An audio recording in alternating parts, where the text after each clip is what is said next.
Palm Sunday आपको एक ऐतिहासिक घटना का दिन है। आज से लगभग 2000 साल पहले ये धरती में जो घटना घटी, यीशु मसीह उस दिन यरूशलेम में राजा के रूप में प्रवेश किए।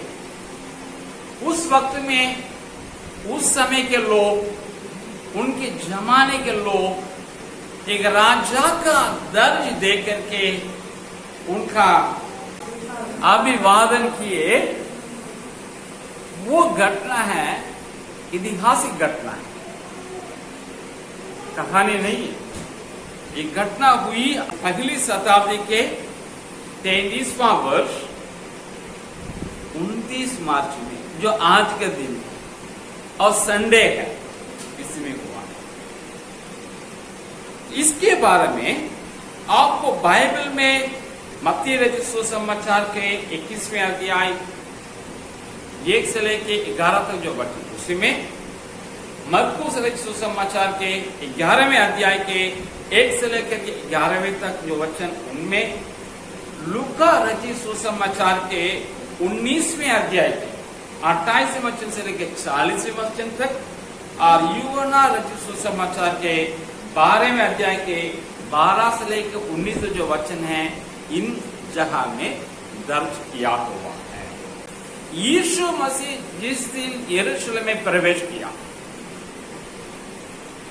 उस दिन उस घटना में 3 बातें, 3 भविष्यवाणी पूरी हुई। मैंने कहा इस्राएल फलस्तीन कहा जाता था, वो एकदम लंबा पट्टी जैसा है।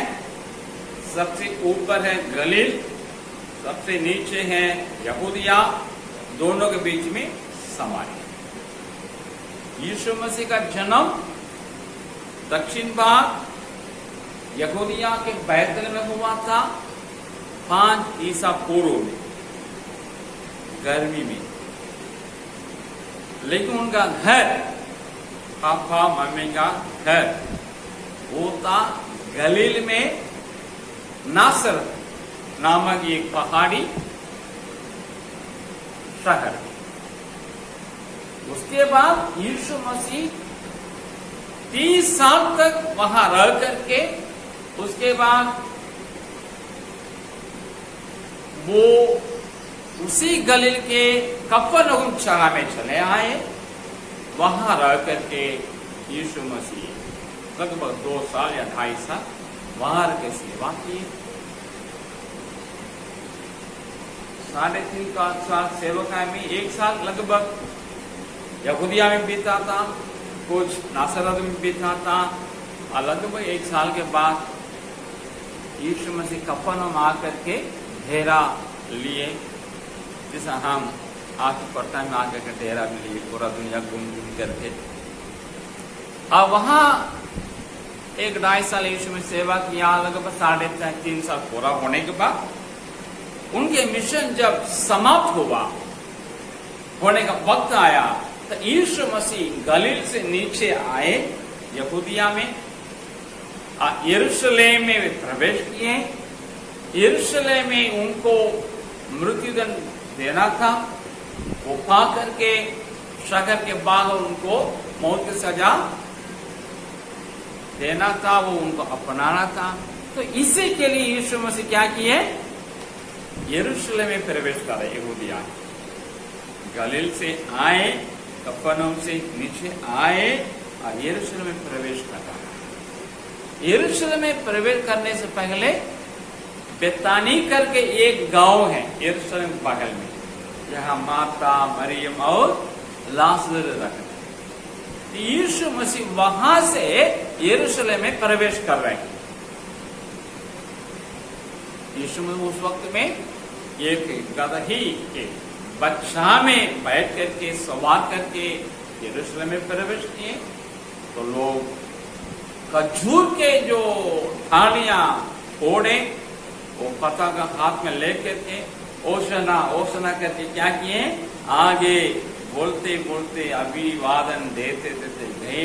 यीशु मसीह पीछे जा रहे, पीछे साइड में आगे बहुत अच्छी भीड़ थी, जिसने यीशु मसीह को समझ गया ये हमारा राजा है, इनके बारे में भविष्यवाणी की गई है और वो इनमें पूरी हो रही है। तो यीशु मसीह के लिए वो लोग तुरंत अपना कपड़ा को बिछाए आगे गधा के सामने और गधे के बच्चे ऊपर भी बिछाए, यीशु मसीह को बैठाए। अब यीशु मसीह जा रहा है। ये भाव को हम अपने देश के अपने संघ के पृष्ठभूमि से नहीं देखना है, समझ में नहीं आता है, हम तो गलत समझ लेंगे। हमारी संस्कृति अलग है, हमारा सोच विचार अलग है, हर चीज अलग है। इस्राएल देश में उन लोग उन दिनों में राजा को अभिवादन देते वक्त इस प्रकार क्या करते थे, उनको सवार घोड़ा में क्या करते थे और सामने बिछाते थे, मतलब वेलकम, जैसे बोलते रेड कार्पेट, वेलकम बोलते हैं ना, क्या था ग्रीन कार्पेट है। सो उन लोगों का रेड कार्पेट वही था, अपना अपना कपड़ा बिछाना और खजूर जो वहां अवेलेबल था, खजूर का पत्ता बहुत था, आपको पता है तो मरुभूमि में उगने वाला है, तो वहां ये अवेलेबल था। उसी को तुरंत लेकर के, जैसे ये लोग झंडा पकड़ते हैं ना क्या बोलते हैं, जिंदाबाद, उसी प्रकार उन लोग डालियां लेकर जिंदा बोल रहे थे, वही होसाना। होसाना मतलब गॉड सेव अस, परमेश्वर यहोवा हमें क्या करें, बचाएं।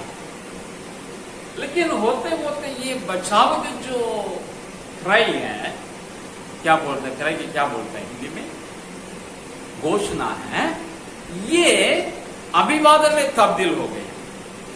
अभिवादन में तब्दील, ओरिजिनली ये बचाने का दोहाई, लेकिन ये होते होते यीशु के दिन में क्या हो गया, अभिवादन के घोषणा में बदल गई, इसलिए बोलो घोषणा बोले थे।